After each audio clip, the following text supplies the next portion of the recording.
Tired of the like-chasing game on Facebook? Let's take back control and create a more positive experience by hiding those like counts first. Tap the three horizontal lines, often called a hamburger menu, usually found in the top right or bottom right corner of your Facebook app. Scroll down until you see Settings and Privacy. Tap on it to expand the options.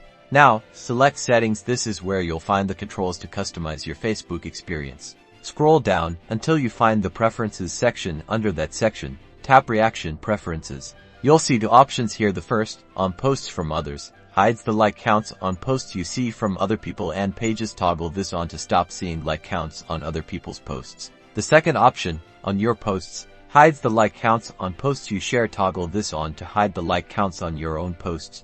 And that's it. Now, when you or others view your posts, they will no longer see the total number of likes. Instead, it will say you and others like this post. Enjoy a more authentic Facebook experience, free from the pressure of chasing likes. Don't forget to like and subscribe for more social media tips.